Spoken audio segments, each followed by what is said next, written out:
Welcome to the Brewtiful Game. As always, I am Blake here with Ferris. Hola. And Ron. What's happening? And on tonight's episode, I am the one day I'm home between two travels. Ron is in Baltimore, and Ferris is like, can we please talk soccer, guys, please? So we got together and made it happen to wish our little Man United buddy a good day. It's not his birthday or anything, but I don't know. And it gets me from playing with glitter. Yeah.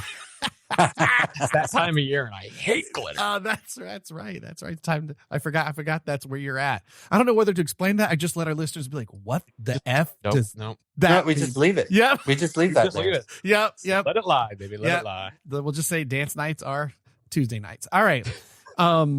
So Except for it's Wednesday night. yeah, it's fair enough. So we're going to try to actually burn through this. And by burn through the pod, we're just going to hit a couple of we're going to hit the main news, which a ton of it just broke. So we're going to, of course, this is a sad pod all about sacks is what this is about. We got a good old double sack into the Premier League as before the lunch bell rang early today. Tottenham Hotspur sacked Thomas Frank following a loss yesterday to Newcastle at home and a loss to Man United on the weekend. But just a mere few hours ago, Nottingham Forest has sacked Sean Dyche following a short 4-month tenure. What a way to start a night. And then we are going to somehow pivot to talk actually matches, or the main match of the weekend being Liverpool and Man City as they dialed up a crazy last half an hour as Man City's aren't quite done in the title race yet as they come from behind to beat Liverpool at Anfield to move within 6 points of the top. And we're going to pass on our 2-minute drill today for the sake of time to get this pod out. And then we are going to move over to our La Liga's roundup. But first, the beer. Gents, I'm going with a classic brewery. It's been a bunch of rigmarole and running around. So go with what you know is good. Although I can't remember if I've had this one on the pod. I feel like I haven't, but I got a classic Hofbrau from over in Bavaria, Hofbrau Dunkel for the evening. I think you have. I may have. Don't care. We got to move this pod along today. So that's all right. Do. I went with a beer style we know well as a brewer we know well. So, and one I know I'm going to like. So there's that. Okay. And you know what? I'm going to do a callback as well. And I'm gonna do one of Ron's favorite breweries. And listen, I feel for all you guys up there still dealing with snow and cold. It was a beautiful 75 degrees here and Orlando, a little chilly at night, but no snow. But I'm gonna do the Allagash Ski House that I had on the pod a few pods ago. It's a winter white ale again from Allagash from Maine with love. Man, I was in Memphis. It was 60 degrees, and then as we're flying back in here, I'm like, well, there it all is. The 1.5 feet of snow that's still just frozen crust because it's been 15 degrees here for ever, and it's finally starting to melt. But because we're only hitting 32 to 33 degrees, it's just right. This very, very slow, you can kind of feels like your yard that you've gotten used to is just going into the street. So we'll see how long it lasts. It's still. I have been climbing around an NFL stadium that is also an MLS stadium all day. It is covered in snow. And so climbing through the stands to get to lighting towers and pyrotechnic positions has been super fun. And it's been cold as a mother. So seeing as how I only got out of that stadium and thawed out about 50 minutes ago, I didn't actually have a beer. So I'm doing the 12-ounce curl on ye old water. He's doing an iced beer. Just let it melt. Right. Exactly. Yeah, I on the upside, I'll say I was super in the mood to watch some Winter Olympics last night because that's what it looks like out here. So, and I had some friends went to round top skiing a couple days. I'm like, oh yeah, I should probably go do that while it's still like this right now. It's ridiculous, I say, but that's where this Dunkel's going to come in handy. That's a good cold weather beer. Shall we? As I just drink cold beer and not think of cold thoughts or snow or. While you're cracking that golden beer up, what do you gentlemen think of the new golden jersey from the Orlando City Soccer Club? I'll sneak in a topic real quick. I just saw that. Glad it's different. Not going to buy it. not the biggest fan of it, but I'm glad it is different and it's sharp. But yeah, it's weird. It's different, and I like it, but I'm kind of with you. I don't know that it's one I'd buy day one to have. I just think our kits of late have been wholly unimaginative. I agreed. I bought last year because it was a storm theme, and I obviously got things on my arm that are storm related, and being from Tampa Bay, a big storm thing, so I liked it. It's a decent kit, but yeah, sometimes you get this in a rut with the Adidas kits. Now, yes. I will say there are some sharp MLS kits though they came out with. I believe was it San Diego's. It's super slick.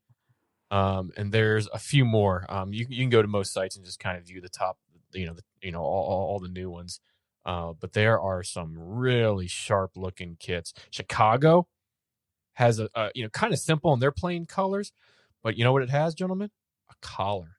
Love a collar. So the season's right around. That might be our next pod where we kind of look a little bit at the MLS. Do we have a collar in the Premier League right now, or are we collarless? I think Liverpool. Oh, I don't know. Actually, it might be collarless. What a weird. I don't know. It just occurred to me. All right, gents, here you go. Cheers. Cilantro.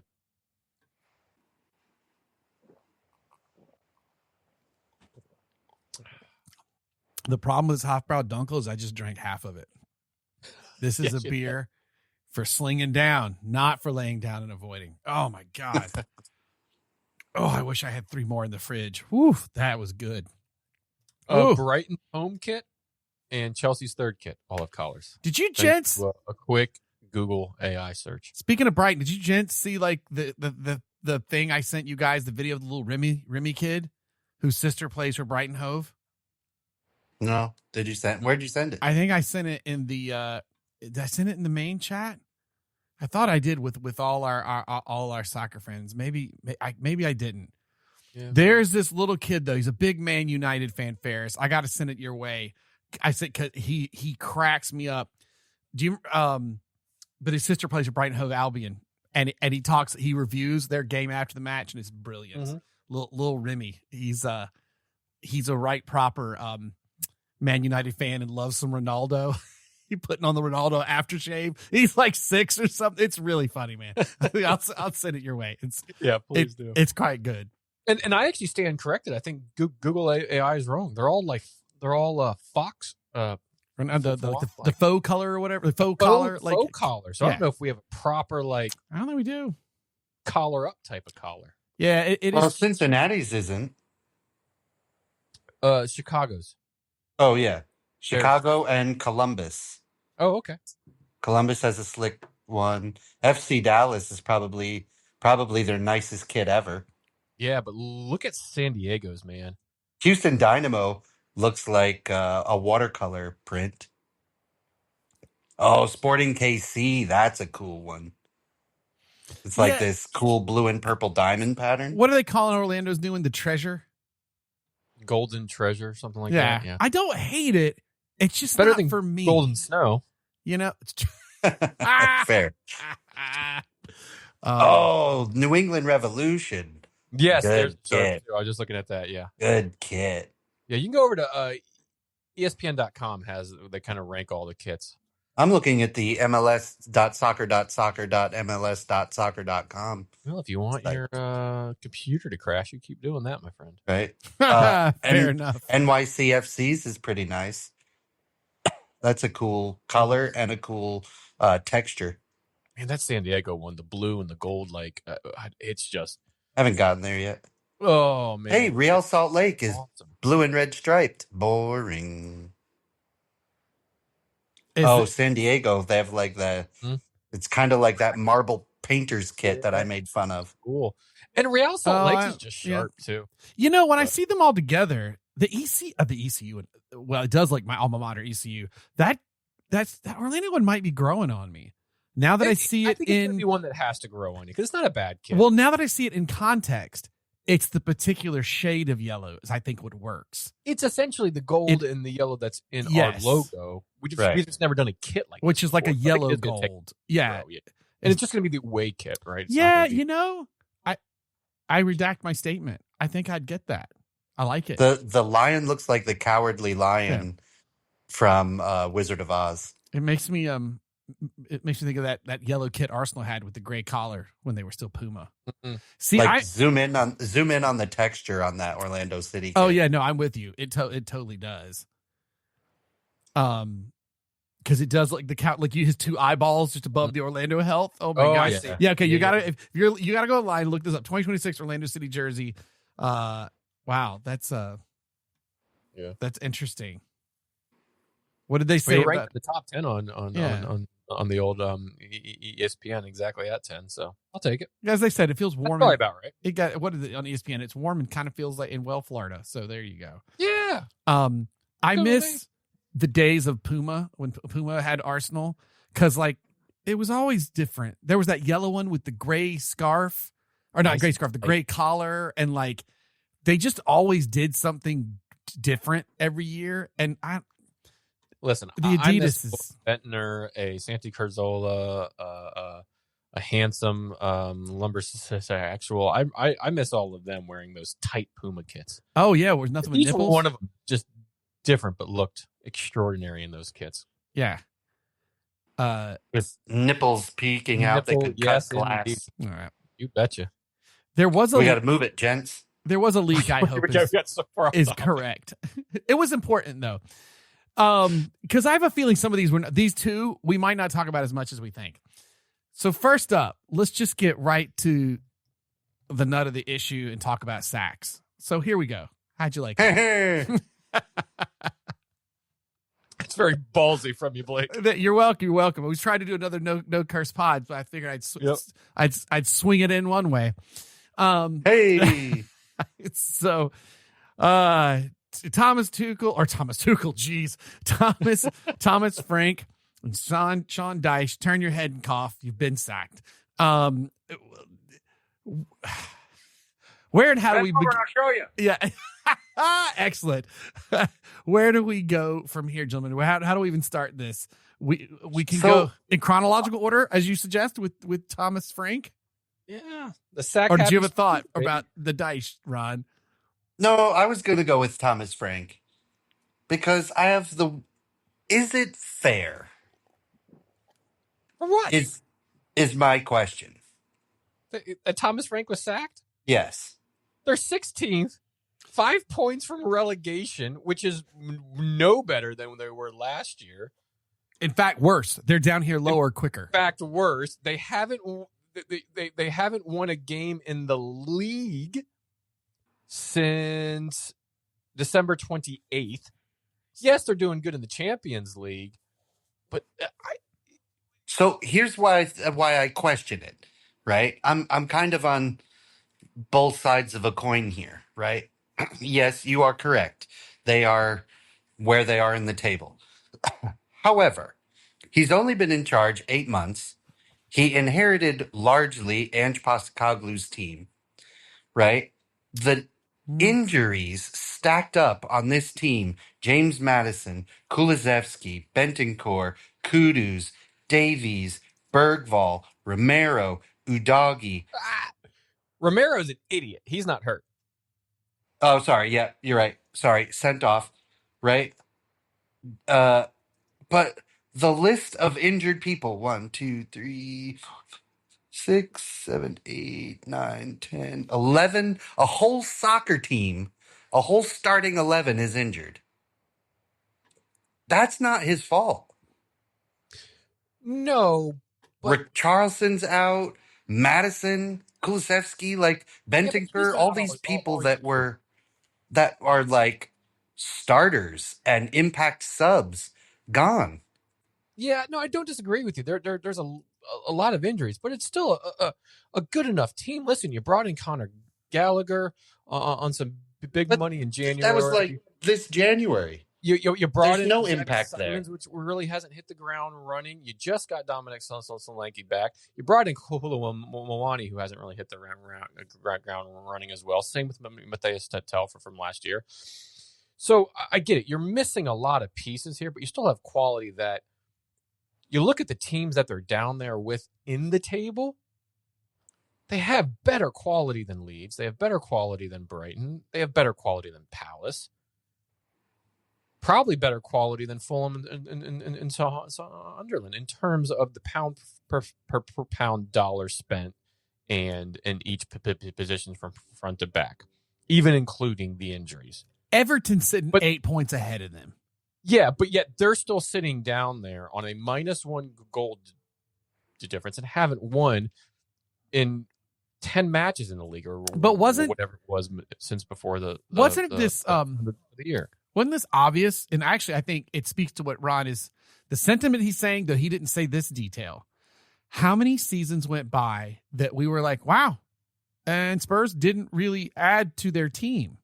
Wow, Spurs really didn't do a lot in the transfer market. Wow, Spurs did. And then the big guns left. Yeah. And they never, so in a way, this domino's just been waiting to fall. It shouldn't be a shock there like they are. They didn't do a lot with the money they made from the people that left. Yeah, but the past 2 seasons they've spent, and they've been a Man United 2.0. They've sacked Frank, they've sacked Postecoglou, they've sacked Nuno, they've sacked Mourinho. I'm forgetting people in there, but they've sacked a bunch in the last. And you can't blame this one on Daniel Levy anymore because he's not right, because he's gone. Yeah. So, listen, I think they sacked him because they want to stay alive in the Premier League. Yes, the Champions League is nice. They backed into it because they squeaked out a win in the final against a very poor Man United last year, but they were equally as poor. But to end what they were 1 place above the relegation zone last year, and to be there and worse this time of year to possibly go down, who are you going to bring in to save? Listen, Sean Dyche is now available if you want. How quick do you think that were to happen? Yeah, I don't know if that probably won't happen, and because that news just broke. However, De Zerbi, you guys remember him from Brighton? Yeah. He just left Marseille with mutual consent either yesterday or today as well. Glasner's available. Well, at the end of the season. Right. Xabi Alonso's available. At the end of the season. Right now, Xabi Alonso's available. Xavi Hernandez from Barcelona is available. There's people out there. But again, my guess is they're going to go a United route, right? Have an interim to the end of the year, just keep them up, see how far they advance in the Champions League, and then reassess in the summer. That would be the logical thing, I think, to do. But it's Tottenham under this new ownership. Who knows what come they're on. gonna do. Come on. Ruben Amorim. You can get us. Hilarious. You could get us not only St. Tottering of Day for us early, but you could get relegated. And my goodness, the high drama if Amorim took over. Brilliant. Do you know who I know is not available? Michael Carrick. You keep your filthy hands off of him. Maybe they'll get Maurizio Pochettino back. Oh no, we need him. Not till after the World Cup. He's definitely on the list, though, man. Jeez, as much as the Thomas Franklin was weird, was anybody expecting the Sean Dyche news today? No, it's Or just in ballsy. the last few hours. If you're in a relegation fight, getting rid of Dyche is. Look, he's not always been perfect in that scenario, but he's known for keeping people in. Yeah, and they're trying to fight on a few different fronts as well. They got beat by Leeds, who they're down there with 3-1 the other night, not good. And then they drew with Wolves today, 0-0. They have a -13 goal difference. Now, mind you, he came in when they were already doing bad, so it's not as if he came in and they were in the top 10 and they've kind of moved their way down. They were kind of already going that route. They've at least won a game this year. They won 2-0 against Brentford on January 25th. Yes, they got knocked out of the FA Cup to Ryan Reynolds and Rob McElhaney's team over there in Wales. And they won on January 6th against West Ham 2-1. So it's not like he had terrible results or that big, they haven't won since type of stat. They haven't had the best past 3 games, but They can't score. No, but Despite all the attacking talent Forest has. Right, but they're 13th in Europa League, and I believe that's playoff contention, just below to where they would automatically get in. So they're doing okay in that. It's just, but you brought in Sean Dyche. You know that they're not going to have a high flying scoring team. So where do they go from here? This is their second manager sacked this season, right? Yeah. I don't. That's and in a situation that's known to be not good with the ownership. I mean, and that's tough. Like for Nottingham, all of a sudden getting rid of Nuno looks dumber and dumber. You know what the X factor? I hate using that term, but you know what the X factor in all that is? What's that? Who owns Forest? Marinakis or whatever. Yeah, he's bad, crazy. Well, that's the problem. Like that's what I'm saying. Like I don't think. And I'm so sorry I swore. Yeah, I was about to say you just. Like, oh, jeez. Sorry, Blake. Well, for those of you listening at home, it just takes a second to edit those out. To this. We're trying to do it fast today. Right? I'm sorry. And listen to this. You know who Paul Taylor broke as with this story, who Forrest have identified as possibly bringing in? Who's that? The just this year sacked after he re-signed during the year, Vitor Pereira from Wolves. That's hilarious. Figure that ish out. I mean, like, why not Thomas Frank? He's not available. I take right. over Just Pereira. swap. But you're going to go, okay, Wolves. Listen, the guy started off. He was terrible. Let's give him an extension and let's sack him a few games later. Let's hire that guy. And Wolves are dead last in the Premier League on like a minus 75 goal difference. It's weird that all the odds keep putting Pochettino at like a 4-1 because it's not going to happen. He has the financial payout if he leaves for a World Cup is very big with his contract. So like that isn't happening. Like for not saying end of after the summer, but like that's not happening right now. What a hot mess. Both of these teams, both hot messes. And like just to remind everybody, they are 16th and 17th in the table. Tottenham are 16th on 29 points. Nottingham are 17th on 27 points. Nottingham are 3 points above the safety line. Tottenham are 5 points above the safety line. Guess who Tottenham and Nottingham each have next in the Premier League? Oh, Tottenham, welcome to the North London Derby. You have Arsenal, the league leaders. Nottingham Forest, welcome to the Premier League current champs, Liverpool. Yeah, we look at that too. It sucks. We have a North London derby where they're just chilling for about a week while we've got like 3 games or something like that, and then we play the North London derby. Like, you have to find a Michael Carrick right now for both of these clubs. Where listen, his first game was against Man City in the derby, right? And then his next game was against Arsenal. Who would have fathomed that he would have got away with that with all? But you essentially. To help save your season because you're down there. You're each a game or 2 games away from being in that relegation zone. You got to find somebody that can capture what Carrick has so far with United and start to put points on the board. Well, and I think the bigger problem is West Ham are on a run. They've 2 losses, 2 wins, exactly. A loss, a win, then a draw. And they almost beat United yesterday. It was for a very, very late goal. Yes. So, and had that happened, we'd be they'd be at 26 points right now. Yeah, they'd be 1 point. Yeah. So, it probably, to be honest, this might have just as much to do as that West Ham game against Man United did. Mm-hmm. For like, this isn't a maybe, this isn't an if, it's a win if we don't do something. Yeah. And last year. No one talked about the Spurs being in a relegation fight because they kind of fell down right in such a way that they landed where they did right at the end, right? Mm-hmm. And it was kind of but This has Tottenham and Forest in an honest to God relegation conversation. Guys, it's match. What are we doing? We've played 26 matches. Spurs have 29 points.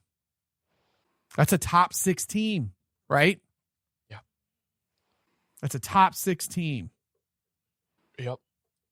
A lot of injuries, not helped by Ramiro being his 9th yellow card since he's been with the club or something ninth red card since being with the club. That interview with Thomas Frank. And he came out last week talking about Did you club did you see that interview with Thomas Frank when he's like, what? It's not like this happens all the time, whatever. And the guy's like, yeah, but he has the most. No, but he has the most for hers. Oh, does he? I did not know that. Yeah, right. Like, oh my God, dude. Wow, did you not do your research on your players? My God, man. Like, dude gets sent off every other game. I feel like if I'm the owner, that's the one I'm back at the office and I see that video. I would have probably stacked him on the spot right there. Like, you didn't know that about your own player? Like, I get it. He plays with heart. He's your captain. You made him captain, and you didn't know that? Come on. And you know what? I really hope Tottenham get relegated because you know what picture will circle so much at that time? If Arsenal win the league and Tottenham get relegated, him holding that cup at Bournemouth. I do not want Arsenal to win. I want Tottenham to go down because I want to see that picture. But that would be circulated nonstop, and he would be a hero to Arsenal fans. But I don't know if this is a situation where in Man United, it seemed Emery, the players did not care to play for him. I think that seems almost apparent. Like it was not. They weren't grasping. They just weren't having a good time. I mean, Carrick might be good, or Ferris, you may be able to manage the Man United team if you're like, hey, just go have fun, because they seem to not like Emery at all. I don't know. That's the situation at Spurs. So when you talk about a manager bounce for either a Tottenham or a Forest, we didn't see them really get one for Forest. I mean, when Ange was out, and I don't know that you'll see I don't know the players. I don't know either. And I'm going to listen to, cause I listened to it after, Chelsea sacked, Maresca. Maresca. Listen to the Straight Outta Compton podcast. Obviously I listened to the Talk of the Devils, Man United podcast when, we sacked Amber and we sacked Ten Hag, but Tottenham have one as well. It's something Lane, something White Hart Lane. So I'm going to give that a little lesson probably tonight or tomorrow to see. No, it's no. That's not the name of the pod, bro. I don't know. No, is it Otho Spursy? No, White Shark Pod. Oh, gotcha. Copy. I'll be sure to look that up. Sorry. But just sorry, our buddy Kim. I'm doing a little kicking while you're down. Clark, it's the gift that keeps on giving the whole year. But I want to listen to it just to get a little bit of an idea of the thought. They've been through manager. What's the state of the club right now? Yes, there's a lot of injuries, but with Ramiro, new ownership, where are they even thinking? Yes, De Zerbi as the odds on, but just a little bit more on that. It'd be interesting to see here over the next week because they both have FA Cup game. No, I think Spurs still has an FA Cup game. Nottingham don't, as we said, but it'd be interesting to see where they go because right now it'd be De Zerbi as the odds on for Tottenham and Vitor Pereira the odds on for Forest. So it'd be very interesting. I gotta be honest. Week or so at this point, if you forced me to bet, I think I'd bet for West Ham to pull this out over Forest. I think so too. Right. I still think Leeds can get tied into it, but right now it's not looking that way. So I think Leeds got enough to stay up there. But as the world turns, he gone, then he gone. I got to send that twice today in our chat. I think I sent the Thomas Franklin, right? I think you sent the Thomas for Franklin. I went gone, yeah. And then Phil about an hour or two ago sent the one about Sean Dyche, and all I responded with gone. I love our soccer thread. All right, moving over to Liverpool 1, Man City dose. Let's fast forward to the 74th minute of this one. Is Dominic Sobozaya's worldie of a free kick was absolutely curvy, inch perfect, as his strike rapidly kissed the post to perfection to rattle the back of the net as the cop went absolutely crazy and Pep spitting on himself. So he was, boy, man, that was great. So So he was like, oh gosh, and then he tried to spit like out, and because he leaned back, he just spit right on himself. So done and dusted, Sobzai and the Scousers thought, but just 10 minutes later, Erling Haaland popped up in the box with a little deft-headed flick onto the sneaky Bernardo Silva, who slotted it home for the equalizer. Then just a short 9 minutes into the 93rd minute, Man City were awarded a penalty from a rash and uncharacteristic challenge by goalkeeper Alisson Becker on Matheus Nunes. So we up-stepped Erling Haaland, who hadn't scored in Anfield in the past 3 times since playing for Man City. But 4 times a charm, they say, as he hit it for the lead. Then just when you thought it was over, the match got wackier as Liverpool were all out in a push to death. Ryan Cherokee thought that he had made it 3 from a near midfield looping, slow rolling shot, but ultimately the goal was chalked off following a VAR review, in which saw the once hero in Dominic Szoboszlai was sent off for a clear denial of a goal scoring opportunity. Foul on Erling Haaland as they battled to stop and score the rolling shot. And then don't we have one that what shouldn't have been a red on Man City but wasn't? No. Was that? I don't think so. All right, I gotta go back a little bit. Yeah, that was just that game was. It wasn't the game, it was the last 30 minutes. Well, that's true. Yep. It was like the Super Bowl. You only had to watch the last 10 minutes of it. Yeah, right. But you had a little bit of everything in the last 30 minutes. You had an absolute worldly goal. It is one of the best goals I've ever watched, ever. I was wowed. That ball had so much curve. It absolutely rooted the best goalie probably in the world in Donnarumma. He didn't even move. And it absolutely just kissed that post and just hit the back of the net. And you're like, he did it again. Because remember, he did it against Arsenal early in the season when they won 1-0. And then... Oh.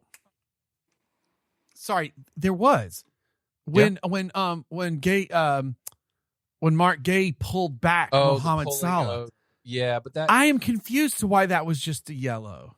Because he was the very end of the 18-yard box, and Salah would have had a heck of an angle and a lot to do to score that goal, and you had a defender on Gay's left.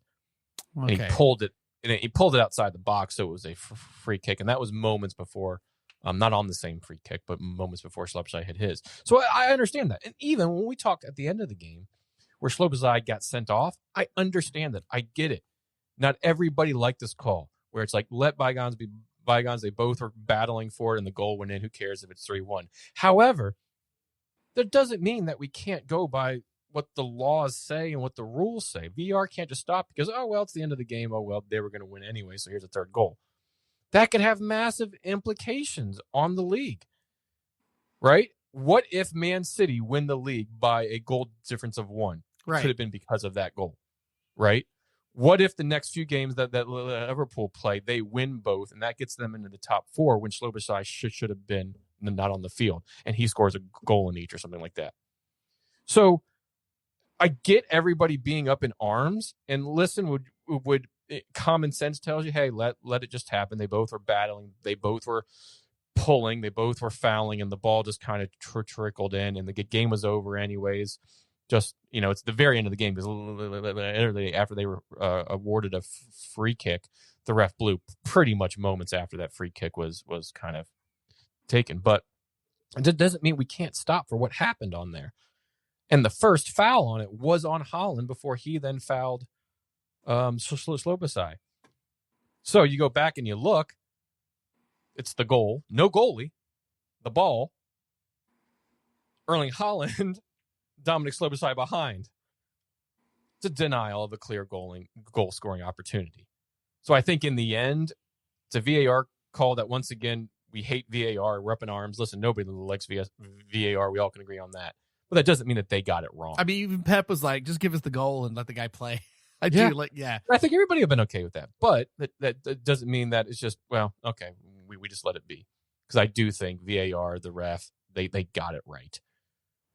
And in the end, a 2-1. City still got the 3 points, and just wild last 30 minutes where you wanted that last goal to kind of be it, because it just would have capped just a wild game. But VARs. We can't let you just celebrate. We got to let you hold off. All right, gentlemen. Sure, that moves along to the second half of Otis Pod. Let's do it. All right, Ferris, take us into the La Liga's roundup. We got to blow for half first. Come on, we just talked about VAR actually seeing it. We got to blow it first. Now, do it again. We're back. Now do the way. You nerd. Here's the La Liga's roundup. All right. Hey, listen, I'm VAR on this pod, gentlemen. You know what we haven't checked in a lot on? Scotland. Blake, give us a good Scottish accent. Oh, I'm all I see what's going over there. I would do the Scottish Premier League, man. And Blake, do you know who is top of the table right now, ahead by 5 points in the old Scottish Premiership? I'm not checked. Hold on now. There you go. Look at Haven't? it. Aye. Oh, it's the Hearts. That's right. Yes, it's Heart. Not Rangers, not Celtic, no. Rangers are second, 5 points behind. Celtics 1 point behind in third. Look at that, Hearts. though. Close between the Rangers and Celtics. Hearts. Man. It is tight. If Hearts could pull this off, that'd be awesome. But, if you get a chance, watch it, especially this weekend. Because it's the FA Cup. You don't got Premier League games. And on Sunday, the 15th, Rangers, 2 in the table, plays Hearts at Ibrox, if I'm not mistaken. Yep, at Ibrox. You can watch these games, too. Something I just learned because I kind of had upgraded the Paramount Plus because of a TV package I have anyways. Scottish Premiership on Paramount Plus, if you have it. Oh, really? Watch it cool. This weekend. Yeah. So, Hearts, Rangers, Celtic, Motherwell, Hibernian, Falkirk. Round out your top 6. Those are European places. Aberdeen, Dundee United, St. Mirren, Dundee FC, Kilmarnock, and Livingston round out the 12 league table in the Scottish Premiership. Gentlemen, I don't know if you heard, but James Rodriguez signed for MUFC. No. Not Man United. Minnesota United signed the Colombian national team captain, James Rodriguez, in a crazy signing that nobody saw coming. He signed with the club through to a guaranteed contract through June of this year. What happens in June and thereon after? The World Cup. So he's clearly signing, and they're bringing him in as some added power after kind of a rocky club career he's had, but he always turns it on when he plays for Colombia, guaranteed to hopefully get him into the Colombia squad and have a World Cup. And then they have an option through December 26th, so through the end of the season following that guaranteed. So it's a guaranteed contract for the time being. He will occupy an international spot. He passed all of his, he pending a medical and all of that, and receipt of a P1 visa and ITC International Transfer Circuit certification. Who had the discovery rights? I'm gonna guess it was Minnesota, but it could have been a number of teams. He's quoted as saying, "I'm happy for this new chapter in my life. I hope to be at my best so I can bring joy to this city and to all the people who are putting their faith in me. I'm looking forward to meeting all the passionate Minnesota fans because I'm also a passionate player who wants to give everything on the field and always wants to win." So, Minnesota United. We will see him in a nice Target kit that Minnesota United have. All right, moving over, staying in the States, but moving over to the NWSL. There were some big moves that happened today. We talked about Trinity Rodman a few pods ago signing that big deal, right? Well, I think we're seeing reverberations of that right now as young promising attacker Crocs Bethune signs with Kansas City Current from the Washington Spirit for a $1 million in transfer fees. Crocs is a hell of a player, young, up and coming, dealt with some injuries, but her and Trinity had a very good partnership. So this is a very surprising move. Now, at roughly the same time, news also broke that Bay FC signed U.S. Women's National Team midfielder Claire Hutton on a $1.1 million deal from Kansas City. So, if you're following along at home here, Washington Spirit signed Trinity Rodham to the massive contract. She's the highest paid women's soccer player in the world. She's a part of that extra one person above the cap rule they have. I don't remember what it's called offhand all of a sudden. So they sign her. They offload Crux Bethune, a young, attacking, free spirit of a player. She gets shipped to Kansas City, who had themselves a hell of a year, obviously, last year, topped the table, broke all sorts of things before they bombed out in the playoffs. So then to offload and move money around from there, it seems like Kansas City then sent Claire Hutton over to Bay FC. So Spirit get Trinity, offload Crux, Kansas City get Crocs, offload Claire Hutton. Now, I like Claire Hutton. I kind of hope she would have come here. She's a versatile. She can play pretty much anywhere in the midfield. So Bay got themselves a hell of a player. So did Kansas City.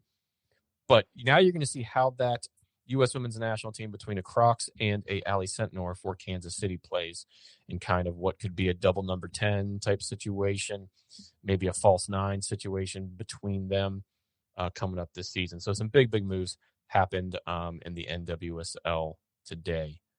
That season starts here in March, so they are all in camps right now. But a big move happening. All right, and lastly, before we end the pod, the FA Cup 4th round proper takes place this weekend, Valentine's Day weekend, and I'll quickly run through the whole host of games between Friday and Monday, with the draw happening sometime on Monday. On Friday, you have Wrexham taking on Ipswich Town. That's 2 championship teams going at it. And you also have Hull City welcoming Chelsea.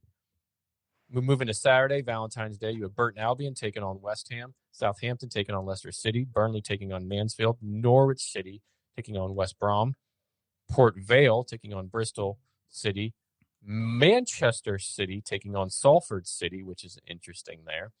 Aston Villa will host Newcastle United, and Liverpool will host Brighton and Hove. Moving to Sunday, the 15th, you have Birmingham City taking on Leeds. Grimsby Town, still in it. They're taking on Wolves. Ooh, that could be feisty. You see if Wolves get knocked because of Grimsby Town. Yeah, Grimsby Town. Grimsby Town is hosting them, so they're going to go. If Grimsby up the Grims. Yeah, if they could knock out 2 Premier League teams, what a crazy. Well, they knocked out the Premier League team in the other cup, but this is a whole new cup. They can knock out a whole new Premier League team. That's great. Up the Grims. Go for it, buddy. Grims. Let's go. Why not? Stoke City will host Fulham. Oxford United will host Sunderland. And Arsenal will host Wigan Athletic. And then on Monday, you have Macclesfield hosting. Remember, Macclesfield, the highest rank to beat a Premier League team. Guess who they get? Another Premier League team as they host Brentford. They got this. They got this. And gentlemen, do you know why the word proper is used in all these things? The term proper is in reference to the FA Cup, originates from the distinction between the qualifying rounds and the main or proper rounds of the competition, which began in the late 19th century. And that has been your La Liga's Roundup. Bam! We did it, gentlemen, with only a few things from Ron I got to edit out. That's sorry. It wasn't my fault for a change. I know. It's always money odds on Ferris, usually. Yeah. And so, beers of the pod, I had a delicious Hofbrau Dunkel. I wish I had another one. God, that went down smooth. And I'm just about done with this Allagash Ski House Winter Ale, 7.5% by volume. I do have one of those in my fridge. Maybe I'll grab that next. And from Salem, South Carolina, I had a wonderful Crystal Geyser Alpine Spring Water. Here, here. Perfect on the mouthfeel. Color was perfect. Excellent. Excellent try. Well played. They got that nice plasticky flavor. Oh, so good. So good. Yeah. The aftertaste of microplastics I could do without. Amazing. Ferris, do you have a Zlatan quote for us? Oh, I sure do from the book, and I'm wearing my Zlatan United kit because you guess. Wait. You guys know Sorry, who- real quick. Wait. Did you guys see the Zlatan Olympic commercial? No, but I did see him carrying in the torch through Milan to help open up the games. I thought I sent it in the chat. I'll resend Did it you? again. Okay. It's a it's a teaser. NBC filmed him for the teaser for the Olympics. And it's him climbing mountains, and it's incredible. You know what? I may have seen it, but you know what's like? Him and Snoop Town are in the same town right now, or Snoop Dogg. Him and Yeah. Snoop are on the same. Why am I not there? Right. Can you Can imagine, you that imagine going hangout? out for a beer with Snoop and Zlatan? That would be That'd be amazing. incredible. All right, tell me when to stop, gentlemen. Stop. Oh, all right. The right side has both of them marked off, but I will read the left side. It says, on missing out on the Serie A title with AC Milan in 2012. So how fitting. I'm not used to winning nothing. It's the first time it's happened to me. I'm disappointed. It's a failure. Very well said, Zlatan. It's great how he phrased it. I love it. I'm not used to winning nothing. And Lions aren't. Correct. As always, follow us at our website, brewtifulgame.com. You can find us on the socials, and more importantly, Untapped, to see where all our adventures are carrying us. And if you enjoy the show, leave a rating, review, or better yet, just tell folks about us. And now, gentlemen, going to break with tradition because it is Valentine's Day this weekend. I hope you have plans. I don't. I'm very busy with work. I don't know what we're going to do. But I would like to give you a poem to end out this lovely pot of sacks. Forest is red, Spurs are blue. Who's getting relegated? Because you both look like poo. Love the beer, cherish the game, the Brewtiful Game.